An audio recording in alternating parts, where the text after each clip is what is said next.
Saya rasa demokrasi itu tidak hanya urusan ahli demokrasi, tidak hanya urusan orang-orang politik, tidak hanya jurusan orang lulusan politik ya, demokrasi itu.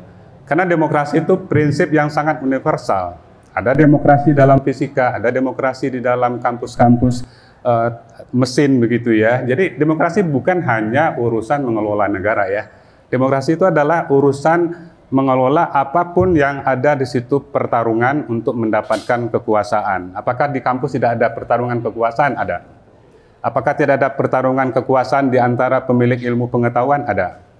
Jadi menurut saya kesadaran demokrasi ini tidak hanya pengetahuan tentang demokrasi tidak hanya harus dimiliki oleh ilmuwan demokrasi saja, ilmuwan politik saja. Seluruh ilmuwan harus mengerti tentang demokrasi, karena demokrasi itu adalah kehidupan itu sendiri. Demokrasi masih ada pemilihan rektor, apakah itu tidak demokratis? Ya kan? Apakah itu tidak peristiwa demokrasi? Itu peristiwa demokrasi. Dan karenanya calon rektor harus mengerti demokrasi. Yang memilihnya juga harus mengerti demokrasi. Nah, oleh karena itu, maka menurut saya bahwa ITB berbicara mengenai demokrasi itu tidak salah sama sekali. Karena demokrasi itu adalah milik semua orang. Harus diketahui oleh semua orang ya, sebagai warga negara. Bahwa pengetahuannya beda dengan orang ahli ilmu politik tentang demokrasinya, itu sih wajar saja. Karena kita memang bukan spesialis ilmu politik. Tetapi bahwa kita harus tahu tentang demokrasi, itu adalah kewajiban setiap orang, harus tahu apa itu demokrasi, cara kerja demokrasi, terutama dalam pemilihan umum. Makanya apa yang tadi saya katakan ya, pemilihan umum itu kan hanya salah satu wujud demokrasi. Wujud demokrasi yang lain kan banyak, tidak hanya pemilu saja. Wujud demokrasi itu adalah misalnya advokasi tentang sesuatu, meminta pemerintah untuk menjalankan kebijakan tertentu. Banyak sekali prinsip demokrasi. Bagaimana rakyat menuntut pemerintah untuk menjalankan kebijakan negara sesuai dengan aspirasi rakyat. Itu adalah demokrasi. Banyak pintu demokrasi. Pemilu adalah salah satu saja. Nah, sekarang kita menjalankan pemilu, tapi tidak tahu banyak yang tidak tahu tentang apa itu pemilu demokratis itu. Tadi sudah saya jelaskan ya, bahwa pemilu demokratis itu harus dibedakan pemilu demokratis yang berbasis liberal dengan pemilu demokratis yang berbasis Pancasila. Bahasa yang universalnya dengan pemilu yang seperti Pancasila itu adalah pemilu demokratis yang deliberatif. Deliberatif itu memilih pemimpin, dasarnya itu adalah musyawarah, debat gitu ya, debat, deliberasi. Nah, jadi pemimpin yang terpilih itu sudah melalui saringan-saringan debat, diskusi, musyawarah yang bertingkat-tingkat, baru terpilih pemimpin. Sekarang pemilihan langsung yang namanya yang berbasis individual liberal tadi tidak ada saringan-saringan, ya kan? Rakyat langsung milih. Nah, apa kriteria yang digunakan oleh rakyat untuk memilih calon presiden dan wakil presiden? Rakyat tidak punya informasi apapun, apalagi 65% bangsa Indonesia pendidikannya hanya SD, tidak punya pengetahuan yang luas, mungkin juga tidak kenal apa itu ideologi negara, tidak tahu apa itu pemilu, ya kan ya. Nah, mereka yang milih, dari mana mereka tahu presiden atau calon presiden yang mereka pilih? Disitulah masuk pencitraan, disitulah masuk lembaga survei, disitulah masuk media massa, media sosial dan sebagainya. Mereka yang mengarahkan orang-orang yang kalau di barat itu disebut dengan orang-orang ignoran. Orang-orang yang tidak punya pengetahuan tentang apa yang dia pilih ya. Maka dikerjain oleh lembaga survei, dikerjain oleh media massa, oleh komunikasi politik dan sebagainya. Itulah jadinya sekian persen dapat suara si presiden tadi itu oleh orang-orang yang ignoran tadi itu. Yang dikerjain oleh lembaga survei, oleh media dan sebagainya. Nah, itulah demokrasi kita. Yang mestinya menurutnya tidak begitu. Baik, terima kasih Pak Yasril. Eh, saya ingin ke Bu Nana. Bu Nana, tadi kata Pak Yasril mendefinisikan permasalahan problematika struktural di Indonesia, terutama dalam demokrasi dan praktik bernegara adalah ada pada instrumennya, yaitu hasil dari amandemen ya Pak ya, amandemen Undang-Undang Dasar yang mana berujung pada pemilihan umum yang sedang kita laksanakan sekarang, yang mana nanti berujung pada nahkodanya yang tadi dibilang sudah melakukan kebohongan gitu dengan beberapa poin yang tadi disampaikan. Setuju dengan hal itu Bu Nana, atau mungkin punya pendapat lain tentang bagaimana Ibu melihat kondisi demokrasi pada saat ini? Silakan Ibu. Baik, selamat sore Bapak Ibu semua, saudara-saudara sekalian. Mudah-mudahan sehat dan baik. Terima kasih untuk mengundang saya. Mungkin yang ingin saya share lebih kepada mundur sedikit mungkin sebelum bicara tentang pemilu dan lain-lain. Saya ingin sampaikan dulu apa yang selama ini saya pikirkan begitu ya. Sistem yang tersusun atas banyak manusia, salah satu bentuknya adalah bernegara dan berbangsa seperti Indonesia ini begitu. Nah, tentu ada banyak sistem yang lain di mana manusia terlibat kan ya, manusia dengan kelompok yang kecil, keluarga, sekolah, tempat kerja, itu kan semua sistem manusia. Negara adalah sistem manusia yang sangat-sangat kompleks. Nah, saya juga membandingkan dengan sistem yang non manusia, apakah itu dunia hewan, dunia tumbuhan, dan bahkan dunia yang hanya fisik seperti di dalam kosmos begitu. Nah, jadi saya ingin berbagi kepada teman-teman semua apa yang saya pikirkan selama ini. Di dalam semesta itu kita menyadari bahwa segala sesuatunya bekerja mengikuti hukum-hukum alam gitu ya. Kita tahu ada hukum elektromagnetik, ada hukum gravitasi dan lain sebagainya begitu. Dan alam berproses mengikuti, mematuhi hukum-hukum itu dengan melihat kondisinya seperti apa. Kondisi dan situasi setempat saat itu seperti apa. Misalnya kita letakkan proton di sana, elektron di sini, mereka diam aja kan. Muatannya berlawanan, tapi mereka tidak akan berinteraksi apabila jaraknya tidak efektif untuk interaksi pulau bekerja. Jadi apa yang akan terjadi, fenomena apa yang akan kita lihat, objek apa yang terbentuk, bukan hanya bergantung pada hukum alamnya, tetapi di mana hukum alam itu bekerja. Begitu. Tapi begitu hukum alam itu bisa bekerja, ya dia berproses practically tanpa tujuan. Nah, sekarang saya ingin bandingkan dengan negara atau bangsa. Mestinya ketika negara dan bangsa itu memperkenalkan dirinya, dia sudah punya cita-cita bersama gitu kan. Nah, cita-cita bersama itulah yang kita asumsikan sebagai sesuatu yang mau dijaga untuk terus-menerus diupayakan pencapaiannya. Gitu. Biasanya cita-citanya bukan sesuatu yang sederhana. Cita-citanya biasanya sangat abstrak. Di mukadimah undang-undang itu kan tercetus bahwasannya kemerdekaan itu adalah hak segala bangsa dan seterusnya. Nah, jadi itu kan salah satu cita-cita. Kita semua merdeka dan akhirnya bisa melaksanakan apa yang kita inginkan atau cita-citakan bersama. Nah, perkaranya, karena kita ini banyakan, gimana caranya mencapai cita-cita itu?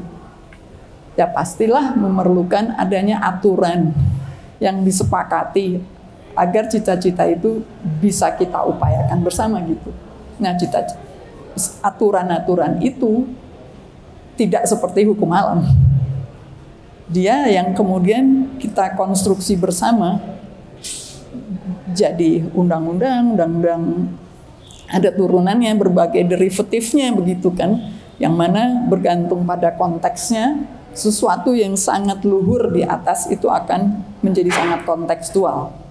Sampai ke level-level yang sangat praktis, seperti aturan-aturan berlalu lintas misalnya. Itu kan supaya orang semua selamat gitu toh, bisa mencapai ketujuannya dengan waktu yang seoptimal mungkin begitu, tanpa ada yang dirugikan. Nah, proses itu yang barangkali kita sering lupa, bahwa aturan-aturan yang ada itu pada hakikatnya disusun untuk membuat kita bisa hidup bersama dengan sebaik mungkin, mencapai cita-cita itu tadi. Alam semesta itu nggak punya cita-cita. Hewan, tumbuh-tumbuhan juga mungkin nggak punya cita-cita. Yang penting mereka survive gitu kan. Bisa meregenerasi, nggak celaka, tidak dimangsa, dan seterusnya. Tapi manusia itu kan bukan mau survive aja. Dia mau thrive, dia mau maju. 50 tahun yang lalu ITB tuh nggak kayak gini. Nggak usah 50 tahun deh Pak Saladin, kita angkatan 80 tuh nggak ada yang kayak gini, ini mewah sekali gitu kan. Tapi untuk apa ini diadakan? Ya supaya mahasiswa bisa berkumpul, bisa belajar, bisa memperkaya dirinya dengan banyak hal selain kuliah-kuliah di kelas kan begitu. Nah, jadi cita-cita itu mewujud dari generasi ke generasi, diperbarui, diupdate, bergantung kepada ya siapa yang sedang menjalankan cita-cita tersebut. Nah, itu sebabnya di dalam sistem manusia kompleksitas itu tinggi sekali levelnya. Dan teman-teman semua mestinya belajar apa yang namanya kompleks system dengan dynamical time yang makin lama makin kecil. Dulu kita bisa mikir sesuatu untuk 10 tahun ke depan, sekarang nggak bisa kan. 5 tahun ke depan, bahkan setahun ke depan. Ini sekarang kurikulum sedang sibuk. Gimana kita mengakomodasi kemajuan ketika sudah ada AI dan seterusnya. Sesuatu yang even 5 tahun yang lalu tidak dipikirkan. Nah, jadi itu sebabnya kita mesti aware dengan itu. Bahwa sistem kemanusiaan itu, sistem yang melibatkan manusia adalah sangat kompleks. Dan kita tidak mau hanya bertahan dengan kondisi yang seperti ini saja. Kita mau maju. Oleh sebab itu, kesadaran untuk mau terlibat di dalamnya secara proaktif, secara konstruktif, menurut saya itu penting sekali. Gitu. Jadi, apa yang tadi Pak Yasraf katakan, kapalnya udah mau karam, why did we let that happen? Iya kan? Nah, kita sebagai orang-orang yang ya bukan bermaksud bersombong atau bagaimana, kita harus dengan sangat rendah hati mengakui kita adalah sebagian sangat kecil dari warga Indonesia dan bahkan warga dunia yang berkesempatan mendapatkan pendidikan yang tinggi. Bukan hanya pendidikan yang tinggi saja, tetapi saya ingin juga ingatkan teman-teman mahasiswa terutama, yaitu bahwa perguruan tinggi yang besar seperti ITB, itu mahasiswa datang dari seluruh penjuru Indonesia. Betul kan? Bukan yang mayoritas penduduk lokal, bukan. Dari dulu ITB begitu. Nah, itu menyebabkan ITB adalah melting pot yang luar biasa. Kita jadi bisa tahu latar belakang yang sangat kaya dari Indonesia. Indonesia itu negara yang paling heterogen. Heterogenitasnya juara 1 barangkali di dunia. Bukan hanya dia heterogen, dia besar banget ya. Jadi mengelolanya pastilah sangat sulit. Kompleksitasnya sangat tinggi. Oleh karena itu kita mesti aware kompleksitasnya itu di sektor apa saja. Untuk bisa tadi terjun proaktif, kita mesti mengenali diri sendiri dulu. Kita mengenali di mana kita berada dalam konteks lingkungan di mana kita mau berkontribusi di dalamnya. Nah, ketika saya mahasiswa, saya dibuat sadar betapa bersekolah di ITB itu luar biasa. Jadi saya dari Jakarta gitu kan, ya lingkungan saya pikir sudah lumayan. Tapi lumayan dalam artian apa gitu, ternyata sempit banget. Walaupun teman saya macam-macam, tapi datang ke ITB saya baru sadar teman saya sungguh macam-macam. Dosen saya juga macam-macam gitu ya. Dan dari situ kita jadi ngelihat latar belakang mereka dan juga aspirasinya. Jadi ketika saya bilang tadi tentang cita-cita, apa saya pernah gitu benar-benar tanya ke teman-teman saya, apa tuh cita-citamu? Oh pengen jadi insinyur, pengen jadi apa, pengen jadi apa? Saya bilang, oke, tapi apa cita-citamu untuk negara ini? Cita-citamu tentang negara ini apa? Biasanya jawabannya terus gerambiang, abstrak, nggak keru-keruan gitu ya. Jadi itu yang menurut saya amat sangat bisa kita perbaiki. Tanpa mengenali cita-cita kita bersama, jadi sulit untuk masing-masing dari kita tahu apa yang persisnya dibutuhkan oleh negara ini. Dan pada akhirnya apa yang saya bisa kontribusikan untuk memenuhi kebutuhan tersebut. Begitu. Kita bahkan nggak terlalu tahu kebutuhan kita apa. Nah, jadi setelah ini muncul, apa katakan selama 2 bulan ini kita lihat fenomena yang sangat luar biasa, itu jadi muncul seperti domino effect. Satu hal, satu masalah, satu isu muncul, terus lo bilang, oh iya, yang itu kan juga gitu. Oh iya, nah, terus. Jadi yang kita lihat sebetulnya adalah problem gitu kan. Yang baru mengemuka ketika satu yang besar itu muncul. Dan kita baru mengenali problem-problem yang lain. Dan pertanyaannya tadi itu, jadi selama ini kita ngapain aja kok bisa nggak lihat itu, nggak lihat atau itu betul-betul tertutup, atau ya kita segitu hanya memikirkan diri kita sendiri sampai nggak mau lihat yang lain. Kenapa saya duga cenderung yang ketiga, bahwa kita cenderung untuk tidak terlalu peduli pada hal yang lain, sampai segala sesuatunya menjadi sudah sangat rusak. Jadi kesenjangan antara apa yang terjadi yang kita pikir sudah ada tatanannya dengan apa yang tadi Pak Yasraf katakan, sebetulnya tingkat pemahaman kita atas tatanan itu masih sangat rendah. Saya bukan makhluk politik sama sekali. Kalau tidak ada ini mungkin saya juga nggak terlalu, nggak terlalu mau ikut hal-hal seperti ini. Tetapi saya ingin sampaikan juga begini, ada pertanyaan, mengapa para guru besar baru ribut sekarang gitu. Nah, saya punya alibi buat itu sebetulnya, atau menolak tuduhan tersebut. Tahun 2016, saya sudah sampaikan konten ini dalam suatu kesempatan yang dikenal sebagai pidato kebudayaan di Taman Ismail Marzuki di Jakarta. Pada saat itu, saya sampaikan bahwa ketidakpahaman kita semua tentang demokrasi, tentang aturan, padahal demokrasi artinya kekuasaan itu diserahkan kepada rakyat, tapi rakyatnya nggak ngerti sebetulnya yang dititipkan pada mereka itu apa. Nah, kesenjangan itu yang kalau orangnya baik, ditutupin kesenjangannya, diajarin gitu kan. Tapi kalau nggak hati-hati, justru dimanfaatkan. Jadi bukannya kita dibikin supaya paham tentang situasinya, tetapi kita dibikin supaya lebih bergantung. Kalau kita bergantung, maka kita punya hutang kan, hutang budi. Nah, itu tidak membuat masyarakat kita independen jadinya. Bukan hanya independen di dalam berpikir, tapi juga independen di dalam memenuhi kebutuhan hidupnya.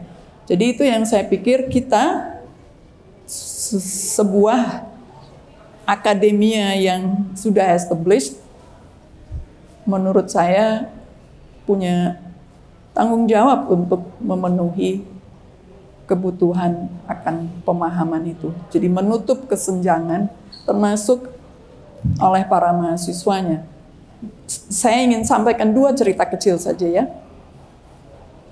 Yang pertama adalah suatu saat saya diundang untuk ceramah di UIN Wali Songo di Semarang. Nah, di dalam perjalanan dari stasiun gitu, mahasiswa yang jemput saya tanya, Bu, kita ini sebagai mahasiswa bisa apa ya soal pemilu ini? Soalnya kok kayaknya resah gitu ya, Bu ya. Nah, terus saya bilang, wah sebetulnya bisa banyak. Tapi jawaban saya ke arah tadi, yaitu ya menyebarlah ke masyarakat, bantu mereka untuk memahami, Bapak, Ibu milih apa, gitu kan ya. Nah, apa proses yang ada begitu? Yang hal yang formil dulu, baru sampai pada akhirnya sesuatu yang lebih kontekstual lah. Tetapi banyak orang yang bahkan aturan pemilihannya aja nggak terlalu ngerti gitu kan.